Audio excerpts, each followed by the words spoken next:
Perkenalkan, nama saya Nilestari Berta dengan NIM 24OSP119. Di sini saya akan menjelaskan proyek atau tugas individu dari PLC.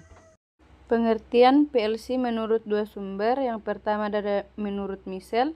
PLC adalah singkatan dari program logic control, adalah sebuah perangkat elektronik digital yang dirancang untuk mengontrol proses-proses otomasi industri secara real time.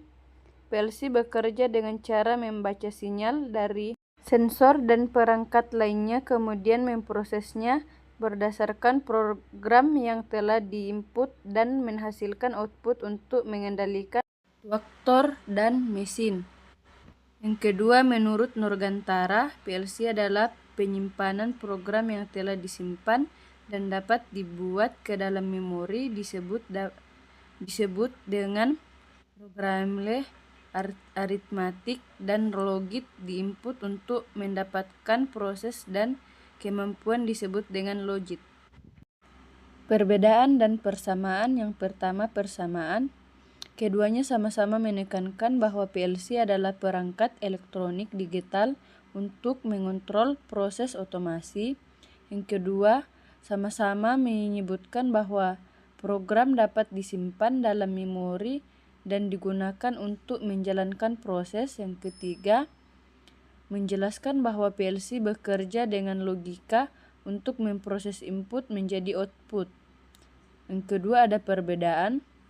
Pendapat Michel lebih menekankan fungsi PLC secara keseluruhan, yaitu membaca input, memproses program, dan menghasilkan output. Sedangkan menurut pendapat Nurgantara, lebih menekankan pada arti setiap kata dalam perangkat PLC, program logic control, dan hubungan dengan fungsi dan dasar masing-masing. Komponen utama PLC ada input, CPU, dan output. Sejarah PLC. PLC pertama kali diperkenalkan pada tahun 1960, dan ini menjadi sejarah PLC adalah komputer industri.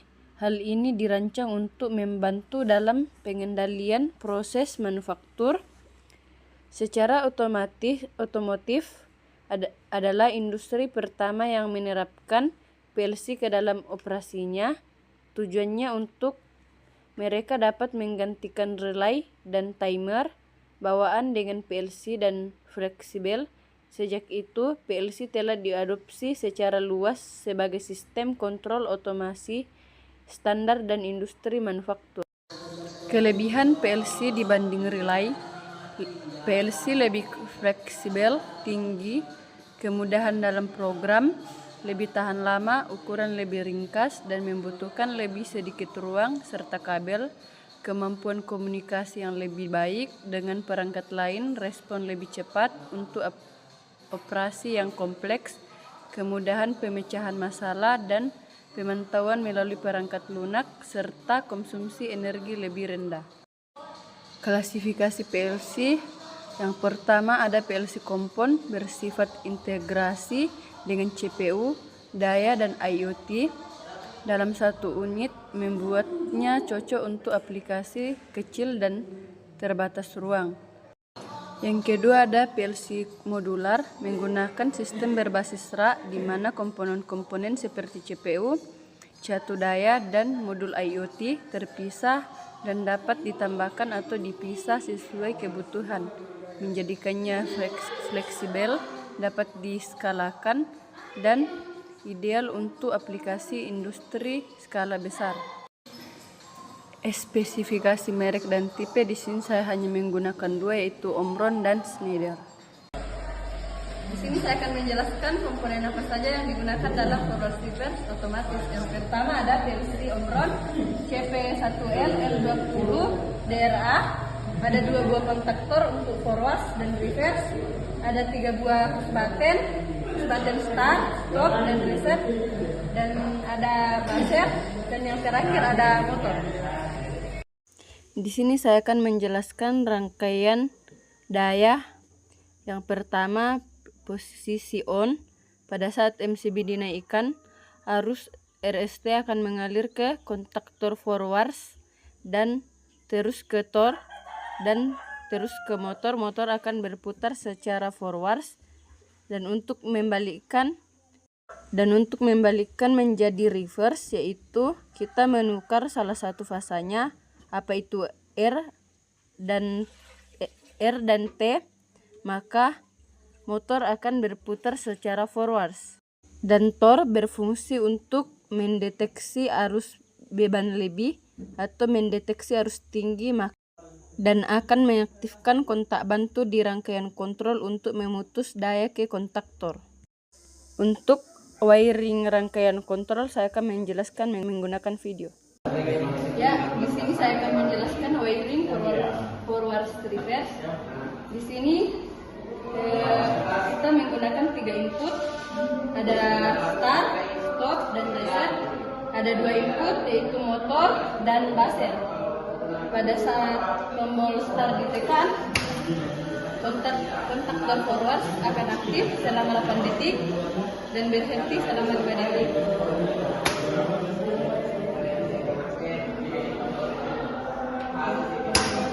Setelah 5 detik, kontaktor reverse akan aktif selama 8 detik dan berhenti selama 5 detik. Dan proses ini akan berulang selama 3 kali.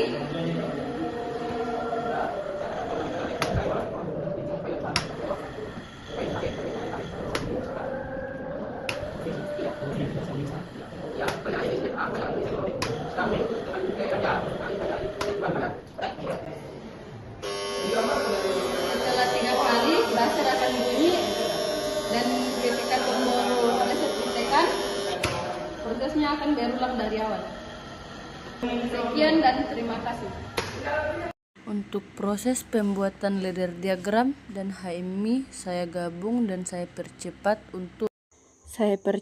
karena untuk mempersingkat waktu, karena terlalu panjang jika tidak dipercepat.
Untuk tabel I/O list ada PB start, PB stop, PB reset, kontaktor forward, kontaktor reverse, dan buzzer. Ada digital input 3, digital output 3.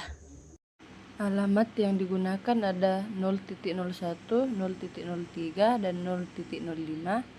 Ada memori 100.07, 100.06, dan 100.05.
Adapun tabel I/O list yaitu ada PB start, PB stop, PB reset, kontaktor forward, kontaktor reverse, dan buzzer, di mana ada 3 digital input dan 3 digital output.